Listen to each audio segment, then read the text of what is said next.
Este video corresponde a la clase 10 de la materia Profetas 2 del Instituto Bíblico San Jerónimo. A continuación, veremos la introducción de los profetas del período helenístico. El pueblo hebreo sufrió el oprobio del exilio hasta que Babilonia fue conquistada por Ciro el Grande en el 538. Ciro publicó un edicto que permitía a los judíos deportados volver a su tierra. La primera expedición de repatriados fue capitaneada por Sesbazar en el 537, quien como gobernador se le encomendó la reconstrucción del templo de Jerusalén. Algunos años después, Zorobabel con otro grupo de exiliados llegó a la ciudad santa para continuar la obra de Sesbazar. Mientras tanto, Palestina permanecía integrada por una provincia del Imperio Persa llamada Transeufretina. La provincia se dividía en regiones menores, una de las cuales era Yehud, es decir, Judea. Los judíos, animados por los profetas Zacarías y Ageo, reconstruyeron el templo y lo habilitaron para el culto en el año 515. Cerca del año 445, un dignatario persa de origen judío, Nehemías, fue designado por el rey persa Artajerjes, gobernador de Judea. Esta vez lo acompañó Esdras, sacerdote y escriba, para realizar una reforma religiosa. Después de las grandes reformas de Esdras y Nehemías, Judea cayó en el desaliento de una vida lánguida, mientras el imperio persa se deshacía lentamente. Alejandro Magno, rey de Macedonia, Grecia, inició la conquista de Oriente en el 334. Cuando llegó a Jerusalén recibió el acatamiento del sumo sacerdote y de toda la población. De este modo, Judea pasó a depender de los griegos. La influencia griega fue muy importante, pues los griegos extendieron su cultura a Oriente. La cultura griega germinó en la tierra fértil del Próximo Oriente y dio lugar a una nueva mentalidad llamada helenismo.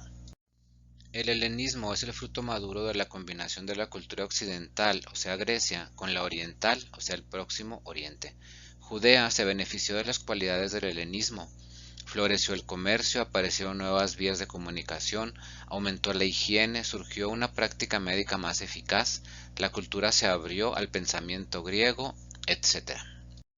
Pero Alejandro murió inesperadamente, siendo todavía joven, en el 323, y tras su muerte el imperio atravesó un período turbulento en el que los generales, los diádocos, se repartieron su vasto territorio.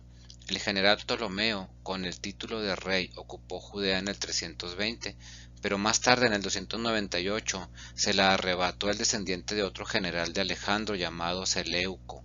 De esta manera, Judea pasó a formar parte del imperio seleucida.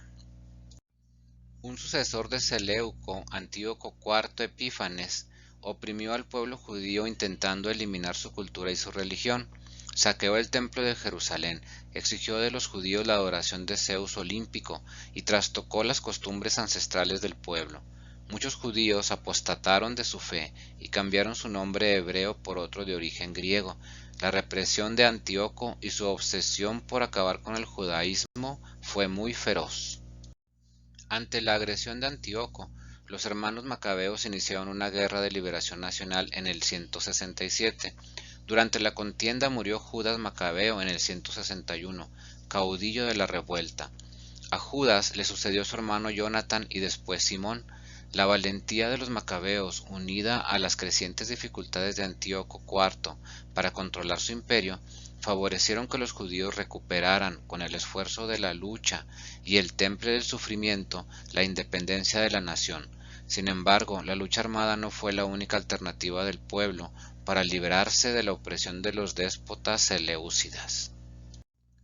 De Joel, profeta de Judá e hijo de Fatuel, nada sabemos fuera de los 3 capítulos de profecías que llevan su nombre. El tiempo de su actividad ha de ser calculado después de separarse de la casa de David las 10 tribus, pero antes del destierro. El hecho de que solamente se mencionen los sacerdotes y no los reyes hace conjeturar que Joel haya escrito en tiempos del rey Jaís de Judá, en el 836 al 791, cuando el sumo sacerdote Joiada, en nombre del rey niño, manejaba las riendas del gobierno.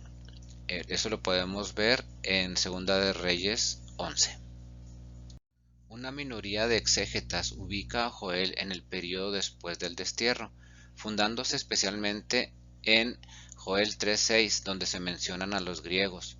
Su anuncio, como dice este mismo autor, es escatológico, cosa que no debe olvidarse al interpretarlo. Son muy escasas las noticias que poseemos sobre Abdías, cuyo nombre hebreo Obadia significa siervo de Yahvé.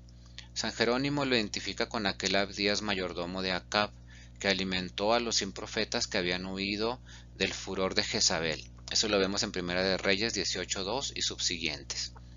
Los escrituristas modernos, en su mayoría, no se adhieren a esta opinión.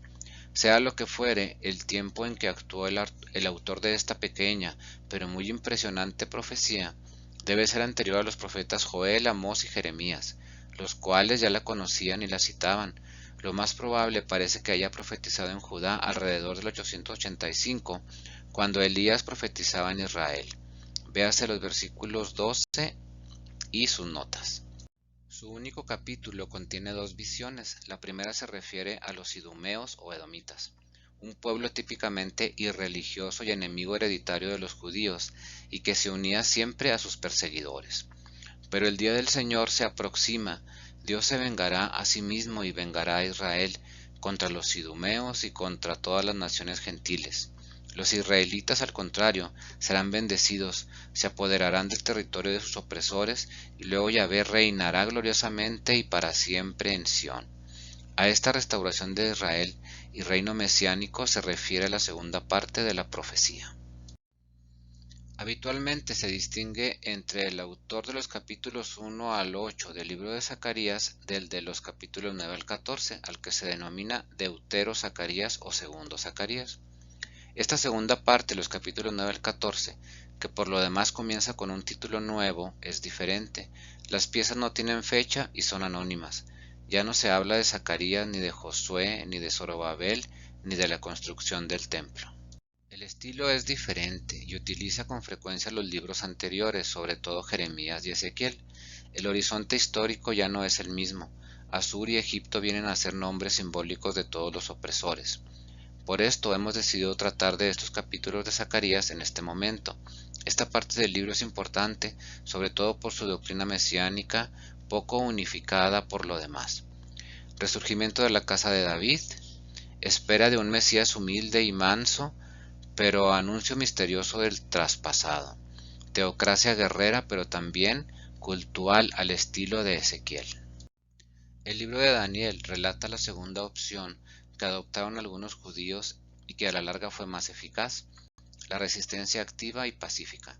La sección central del libro de Daniel, Daniel 7 al 12, fue escrito probablemente durante la persecución de Antíoco IV. El libro, en clave metafórica, nos revela el sufrimiento del pueblo y constituyó un acicate para que los judíos perseguidos perseverasen en la fe, sabiendo que quien mantiene la fe en tiempos difíciles gozará la victoria final. El libro se basa en la certeza de que la perseverancia en la prueba otorga el triunfo final. Y de esta manera terminamos con el video que corresponde a la primera parte de la clase 10 de la materia Profetas 2 del Instituto Bíblico San Jerónimo.